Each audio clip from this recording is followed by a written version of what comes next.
Olá para você que nos acompanha nas redes sociais do Diário de Pernambuco e também no Esportes DP.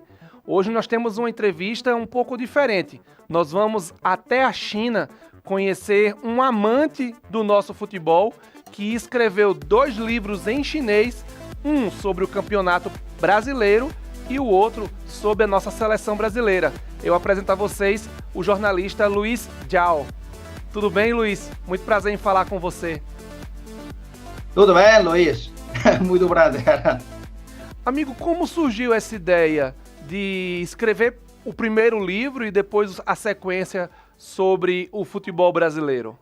Tudo bem. Primeiro, eu estudei português, a língua portuguesa, na universidade. Então, minha profissão é que, como tradutor ou intérprete, que sempre eu trabalho com o Brasil, Portugal, assim. O Brasil, como é o país maior dos países da língua portuguesa, então, é um importante país para mim. E, por outro lado, eu próprio, que eu amo futebol. Sou um fã de futebol, né? O futebol também é um importante símbolo cultural, até um símbolo do Brasil, né? Daí, eu comecei estudar futebol brasileiro desde 2002, quando, exatamente naquele ano, eu terminei meu estudo na universidade e comecei a trabalhar na Rádio Internacional da China. E também, naquele ano, o Brasil se tornou o pentacampeão na Copa da Coreia do Sul e do Japão, né? E quando lá fala China, sabe? Tem Kung Fu, tem Panda, tem Grande Muralha, só isso. Aqui, quando as pessoas falam sobre o Brasil, tem futebol, samba, churrasco, é só isso. Mas, no futebol brasileiro, também tem muitos nomes que valem as pessoas para saber e conhecer, porque eles também são importantes, né? Admir da Guia, o maior ídolo de todos os tempos do Palmeiras, importante. Roberto Dinamite, o maior artilheiro do Campeonato Brasileiro até hoje, com 190 gols. Esses nomes que precisam mais pessoas, ou mais chineses que gostam de futebol ou gostam do futebol brasileiro, precisam de conhecer e saber. Daí surgiu na minha cabeça a ideia que eu preciso escrever um livro para mais chineses conhecer melhor ou conhecer mais completamente o futebol brasileiro. Isso é a minha ideia. Luiz, e como é que surgiu a sua paixão pelo futebol? Já que a gente sabe que não é um esporte muito difundido aí na China. Que futebol, desde a geração do meu pai, já é muito popular. Hoje eu não posso dizer que é o mais popular para os jovens, porque hoje o NBA tem influência aqui muito grande por causa de Yao Ming, né? O nosso pivô que tinha jogado na NBA. Daí a situação mudou, mas mesmo que o nosso vôlei feminino foi muito bom, mas aqui tem mais fãs de futebol. Aqui não tem bons jogadores, nem bons organizadores, mas tem torcedores muito bons, fãs de qualidade como eu. Até o próprio chinês, que é o campeão mundial, que chama Zhang Jike, o campeão mundial de tênis de mesa. Você sabe, tênis de mesa é a nossa bola nacional, né? Ping-pong, né? O chinês sabe jogar. Zhang Jike, o nome dele, Jike, é Zico, em chinês, Jike. Por que ele tem o nome de Zico? Porque o pai dele é um fã de Zico e tem um nome para Zhang Jike. Só que depois Zhang Jike jogou tênis de mesa, mas tudo bem. Mas o primeiro campeonato estrangeiro que foi transmitido ao vivo na China é campeonato italiano. Campeonato italiano. Mas naquela época, quem jogou na Itália são todos estrangeiros. nos anos de 90, né? Até, por exemplo, tem Maradona, depois tem Rivaldo, Kaká, Ronaldo Fenômeno, no Inter de Milão, assim. Por isso, Leonardo, Serginho, tem muitos jogadores brasileiros, Cafu, por exemplo, né? Por isso, mesmo que eu assisti o campeonato italiano, né? Mas gostei cada vez mais o futebol brasileiro. O futebol também é um tema importante de colaboração bilateral entre várias regiões da China e do Brasil, né? Você pode comentar um pouquinho sobre isso para a gente? O futebol é também importante para os chineses que têm um contato maior e uma abertura maior, o país com uma abertura e contato maior com outros países. Só que hoje, para mim, é uma pena, posso dizer que os times europeus que entraram no mercado chinês melhor que os times brasileiros. E você sabe que a seleção chinesa teve 5 jogadores brasileiros que naturalizados na China também, né? Isso também é uma comunicação, ou seja, é uma cooperação entre a China e o Brasil através do futebol. Só que mesmo assim que a seleção chinesa não se classificou para a Copa do Qatar. Isso foi uma pena, tudo bem. Eu não vou reclamar, não vou reclamar com o futebol chinês. Isso podemos deixar na outra ocasião, ok? O futebol chinês só me faz triste. Deixa isso. Okay? Luiz, fala pra gente então um pouquinho o que é que os chineses, eu não me atrevo a ler, pelo pouco chinês que estudei, não me atrevo a ler o seu livro, não tenho ainda conhecimento suficiente para lê-los, estou com eles aqui em mãos, lhe agradeço o envio, mas o que é que os chineses aprendem sobre o futebol do Brasil em cada um dos seus livros? Não me lembro a palavra em português, cronograma, assim, que eu escrevi o primeiro livro sobre o campeonato brasileiro conforme o tempo, sim, anos por anos. Cronológico. Isso. Comecei, sim, nos anos de 30 ou 40, mas ainda não tem um campeonato lá no Brasil, nacionalmente, né? Que tem São Paulo e Rio. O campeonato brasileiro começou em 1959. Daí, o campeonato brasileiro também precisa ser analisado ano por ano. Sabe por quê? Porque anualmente as regras são diferentes. Né? Até 2003. 2003, o campeonato brasileiro que jogou como hoje, com pontos corridos, assim, tudo com pontos corridos. Né?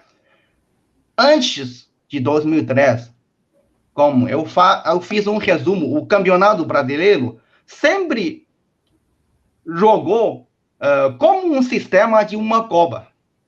E tem pontos corridos, ou seja, tem como fase de clubes, e depois sempre tem mata-mata.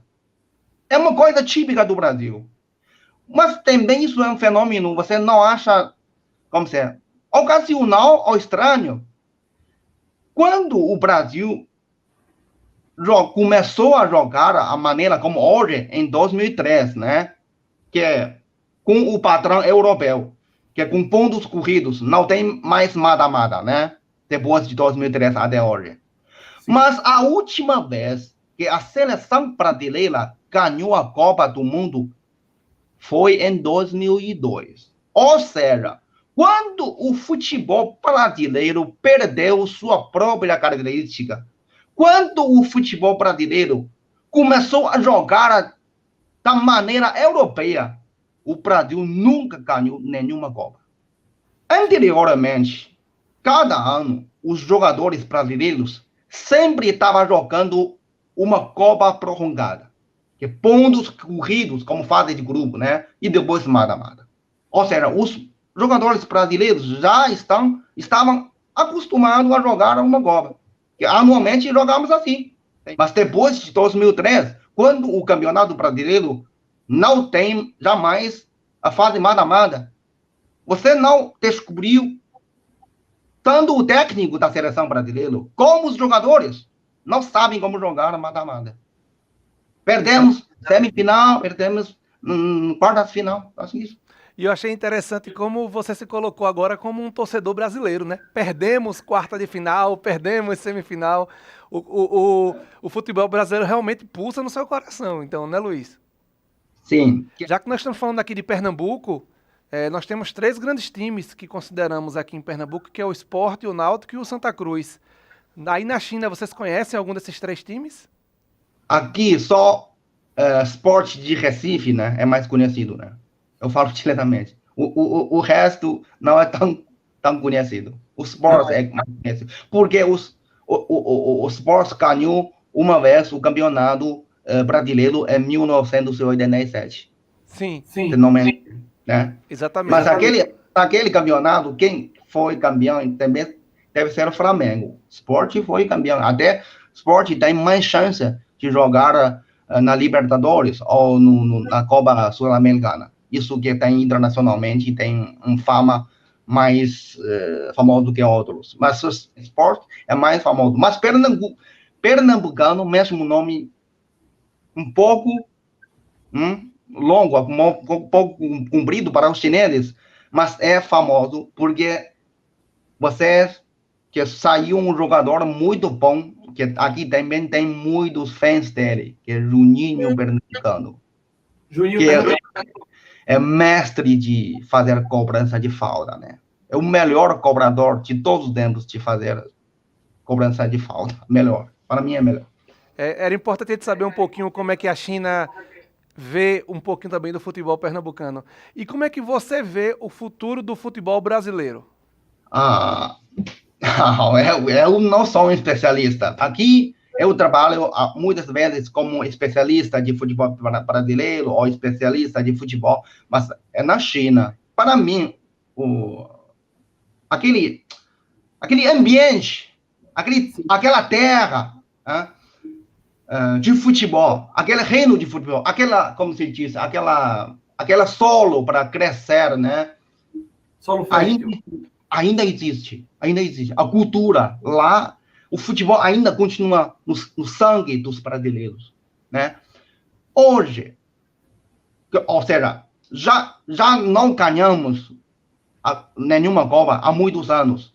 E também hoje o futebol, os times europeus têm mais famas que nós, os brasileiros.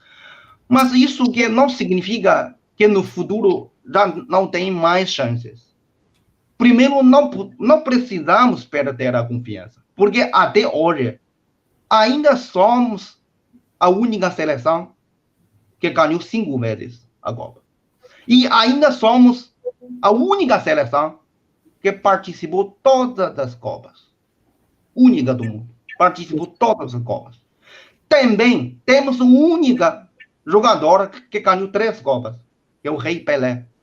E também temos a única pessoa do mundo que ganhou 4 Copas. É o Zagallo. Zagallo, 2 como jogador, 1 como técnico e 94 como coordenador técnico. A nossa história pode nos dar mais confiança. Ficamos orgulho, mesmo que não ganhamos há 20 anos a Copa. Mas cuidado. Quando tempo que a Itália não ganhou a Copa? Quanto tempo que como a Holanda nunca ganhou a Copa, né? Isso normal. A Espanha, por exemplo, só ganhou a primeira Copa em 2010, no século XXI. Mas tudo bem, ainda somos historicamente, ainda somos o melhor. Segundo, precisa ter mais paciência. O futebol brasileiro, 5 vezes ganhamos, mas sempre contamos com com melhores do mundo. As primeiras 3, temos Pelé, sem dúvida, melhor do mundo. 94, Romário, melhor do mundo, naquela época. 2002, Não, Ronaldo Fenômeno, Rivaldo, e depois Ronaldinho Gaúcho, cagado naquela seleção que saiu muitos melhores do mundo, que ganha a bola de ouro, né? Então, temos muitos melhores do mundo. Então, mas hoje, até hoje, não temos. Neymar, por exemplo, Neymar nunca ganhou nenhuma bola de ouro. Nunca foi eleito o melhor do mundo, né? Por isso, precisamos guardar no futuro que surgiu um jogador muito bom, ou uma geração muito boa.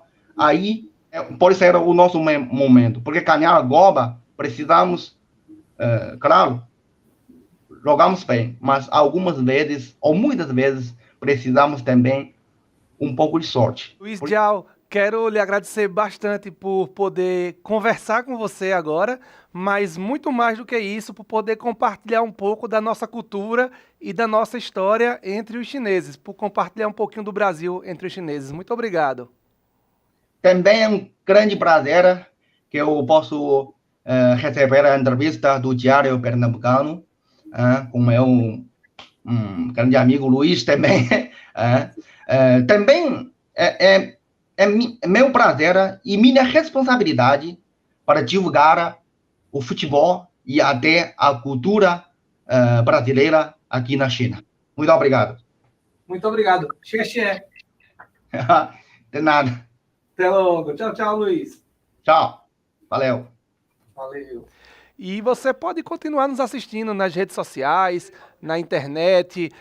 Nós estamos no YouTube, no Instagram, no TikTok e também no Facebook e no Twitter. Acompanha sempre nossas reportagens por lá e até a próxima.